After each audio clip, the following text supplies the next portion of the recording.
Okay, in this video, we're going to learn how to convert strings to integers. And why would we want to do something like that? Well, I'll show you. Before we get started on this, we've made a couple more declarations since the last video. We've just added 3 more. So we still have we're continuing with our last project, age, increase amount. We've got the first name and the last name. We've added 3 more string declarations. The first one is age string, and that's a data type string. The next one is increase amount string, and the third one is UI, and that's also string. So 3 more string declarations. And we're going to use those coming up in just a second here.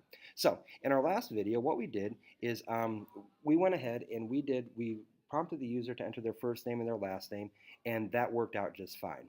So what I did is I've just added one more line here, okay? So we want to do the same thing we've done before. We want to prompt the user to enter his or her age. So just like we did with the first name and the last name, we just said age equals j_pane show input dialog box, please enter your age, okay?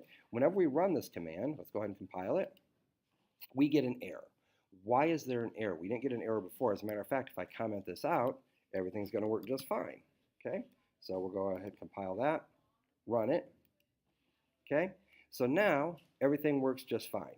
There's entering first name, Katie, enter Madison, and there the program works just as we expected it to. Okay? However, whenever I use this age, once I put that age in, we get an error whenever we compile it. What's wrong? Well, here's the idea. And this is the first idea about data types, how you have to understand those. Age is a data type, and it's a data type of type integer. That means it's expecting a number. When you use j_pane, and you do the show input dialog box, when you click OK, whatever you enter inside that box, doesn't matter what you enter, and it may be what you call a number, but it's actually just a symbol, okay? Whatever you enter inside that box is going to come back as a data type string. So if you enter 1 inside that box, that's the symbol 1. It's not the actual number 1 to the computer. It's a symbol, and it's just a line with feet on the bottom of it, however you draw a 1. The computer just looks at that as the symbol 1. It has no numeric value. It's a data type string. So what we're doing is we're mixing data types. We're saying we want to put a string inside of an integer. Doesn't work. You get an error. So what we need to do is, that's why we created this age string. Okay, so we created this variable age string, and we're going to hold that. And so we're just going to replace age, which is a type integer, and we're going to put in age string. Okay, so now that's fixed right here. Now we've got a string being held in a string. Java should like that. Let's compile it and see. And sure enough, it does. We'll close that. And we're going to compile, run it. And this time it's going to ask us for our name. So Katie, Madison. And now we get to enter in our age. Our age is going to be 20. Now we won't use 22. We've already done 22. Let's do 12. So then we click OK. And nothing else has changed. Well, let's take a look at why. And it should make pretty sense. We're holding inside age string, we're holding 12, 1, 2, the symbol 1, 2. But we're still adding on to, we're still using age as our variable, and age still has a value of 22. We need to get what the user entered in age string. We get that to equal, we need that to equal the number that the user entered. So we have to do what's called a parseInt. And a parseInt that converts a string to an integer, and here's how it's used. We have our integer variable, that's age, okay? So age is what we want, that's the integer value. We need it to equal integer.parseInt. This command right here takes whatever's inside the parentheses, it has to be a string value, and it converts it to an integer. So watch. In code, this is what we're actually doing. We're telling the user, we're telling the computer, open up j_pane, give us an input dialog box, ask the user to enter their age, okay, his or her age. User enters, we'll say 1, 2, but this is a string. When the user clicks OK, a string is coming back, so that string is going to be held in age string, okay, fair enough. So now we've got a string going into a string. Now age string holds the value 1, 2. All we need to do is we need to take that string, it's a 2-step process, we need to take that string, which in this case again, age string is 1, 2, and we need to hold it in the variable age, which is an integer. And that's what integer.parseInt does. It converts a string to an integer. So now when we compile and run this code, we use the same input as before, Katie, Madison, And this time, whenever we enter an age, 1, 2, okay, now age has the value of 12 because we converted the string to an integer using this command right here, integer.parseInt. And we have to hold it inside of age. That's why we have an assignment statement. Age is going to equal that converted integer.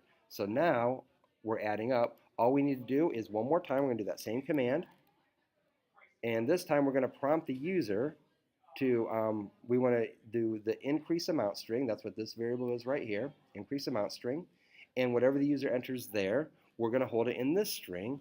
And one more time, we're going to convert whatever this string the user entered in. We'll zoom up in on there a little bit. So the user is going to enter whatever the user enters in this box for the increase amount. We're going to add that, or convert that, which is a string data type. We're going to convert that into an integer data type. So increase amount will equal integer increase amount. So now when we run and compile and run our program,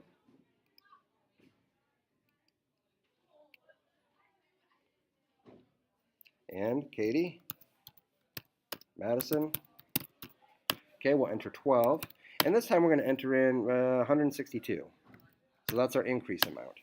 So now we're going to say, excuse me, hello, Katie Madison. You are 12 years old, and in 162 years, you will be 174 years old. So we've basically converted strings to integer, and then we could use them for calculations, okay, right down here. Last thing I want to call your attention to, what's this UI for? Well, I want to show you something really quick. What if we were, this is fine, we're only prompting the user for an age and for an increase amount, but what if we were prompting the user to enter maybe 30 test scores?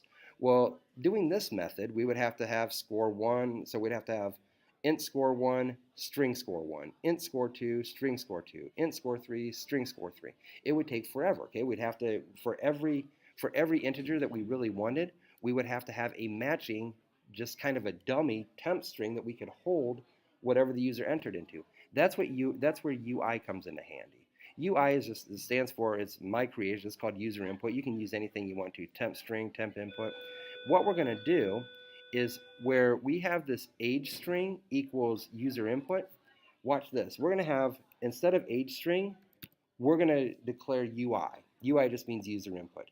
So the user is going to enter the age 12, and that's going to be held in UI. Check this out. UI now equals the string value 12. Age is going to equal the value, the integer value of the string UI, which would be 12. So now UI equals the string 12, UI is a string 12, age equals 12. Now we're going to reuse UI, so I'm just going to put UI right down here. Now UI still equals 12, and let's go right down here. We'll walk it through in code, UI. Okay, so coming in the first time, UI has no value because it hasn't been assigned yet. UI is going to equal 12 because that's what the user is going to enter. Now age is going to equal the numeric value of UI, which is the string value 1, 2. Now age equals 12. And since we don't need UI for anything, it was just a holder, we just used it for a second just to hold whatever the user entered, we're going to use it again. So we're just going to say UI, which used to equal 12, will now equal 142. Because that's what the user is going to enter. And now increase amount will equal 142.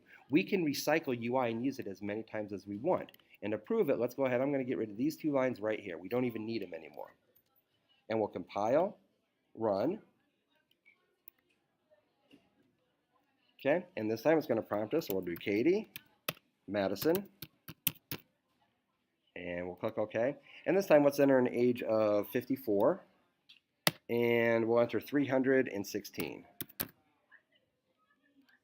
Okay, so now same values are here. You're 54 years old, 316 to 370. But the interesting part comes in this UI. So whenever we entered the 54, that was held as a string value in UI. Then we took that 54 string and we held it inside of age. We converted it to an integer, held it inside of age. Now age equals 54. We don't care what UI equals because we're done with it. It's done its job. So now we're just going to recycle UI and use it again.